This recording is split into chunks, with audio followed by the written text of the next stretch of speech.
Hello everyone. So we are discussing NCERT questions of the chapter Cell Cycle and Cell Division.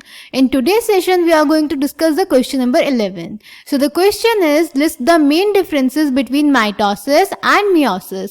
तो बेटा इस question में आपको mitosis और मियोसिस में डिफरेंस बताना है. So let's check the answer. तो बेटा माइटोसिस होता है इक्वेशनल डिवीजन और मियोसिस होता है रिडक्शनल डिवीजन. यानी माइटोसिस के बाद जो नए सेल्स बनते हैं उनमें नंबर ऑफ क्रोमोसोम सेम रहता है जितना कि पेरेंट सेल में था, पर मियोसिस के बाद जो नए डॉटर सेल्स बनते हैं उनमें नंबर ऑफ क्रोमोसोम्स हाफ हो जाता है जितना पेरेंट सेल में था उसके. देन माइटोसिस से बेटा 2 नए डॉटर सेल्स बनते हैं और मियोसिस से 4 न्यू डॉटर सेल्स बनते हैं. माइटोसिस में कोई वेरिएशंस नहीं होती जबकि मियोसिस में वेरिएशंस होती हैं. माइटोसिस में कैरियोकाइनेसिस यानी डिवीजन ऑफ न्यूक्लियस एक ही बार होता है और मियोसिस में 2 बार होता है. जो माइटोसिस होता है बेटा वो आपकी सोमेटिक सेल्स में होता है और मियोसिस जर्म सेल्स में होता है गैमीट फॉर्मेशन के लिए. माइटोसिस में बेटा क्रॉसिंग ओवर नहीं होता इसीलिए वेरिएशंस नहीं होती और मियोसिस में क्रॉसिंग ओवर होता है इसीलिए वेरिएशंस होती हैं. क्लियर? इसको डायग्राम की हेल्प से देखते हैं. तो माइटोसिस का डायग्राम देखिए बेटा.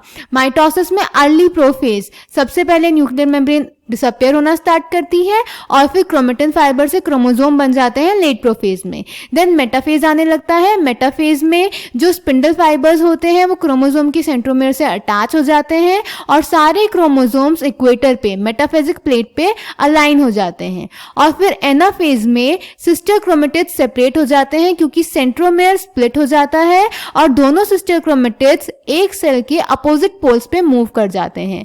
और टीलोफेज में न्यूक्लियर मेम्ब्रेन रीअपियर होने लगती है, क्रोमोसोम्स क्रोमेटिन फाइबर बना देते हैं और 2 नई न्यूक्लियाई बन जाती हैं. और फिर साइटोकाइनेसिस होता है और सेल वापस इंटरफेज में आ जाता है. ये होता है बेटा आपका माइटोसिस. अब अगर मियोसिस की बात करें तो मियोसिस 2 फेजेस में होता है, मियोसिस 1 और मियोसिस 2.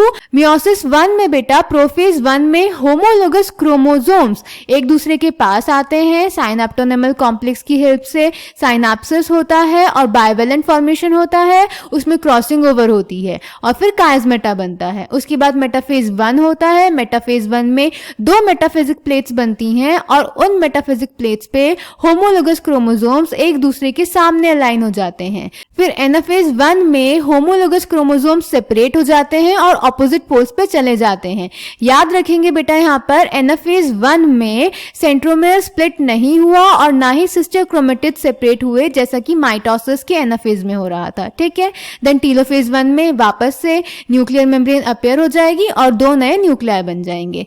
देन मियोसिस 2 होगा. मियोसिस 2 बेटा माइटोसिस जैसा ही है, इसका प्रोफेज होगा. देन मेटाफेज में जो क्रोमोसोम्स होंगे वो इक्वेटर पे अलाइन होंगे, मेटाफेजिक प्लेट बनेगी. देन एनाफेज पे अब यहाँ पे सेंट्रोमेयर स्प्लिट हो जाएगा और सिस्टर क्रोमेटिड्स सेपरेट होके अपोजिट पोल्स पे चले जाएंगे और इस तरह से 2 और नए न्यूक्लियाई बन जाएंगे. तो टोटल एक सेल से 4 न्यू डॉटर सेल्स बन जाएंगे. Clear? So answer number 11 is mitosis equational division, meiosis reductional division. Mitosis the number of chromosomes in the parent and progeny cells is the same after division. Meiosis the number of chromosomes in progeny cells are half the number of chromosomes in the parent cell. Mitosis results in the formation of 2 new daughter cells. Meiosis results in the formation of 4 new daughter cells. Mitosis variations are absent, meiosis variations are present. Mitosis karyokinesis takes place 1 time. Meiosis karyokinesis takes place 2 times. Mitosis takes place in the somatic cells. Meiosis takes place in germ cells for the formation of gametes. Mitosis crossing over doesn't take place. Meiosis crossing over takes place. Clear? उसके बाद बेटा आप ये diagram show कर देंगे. So I hope this question is clear to you. Thank you.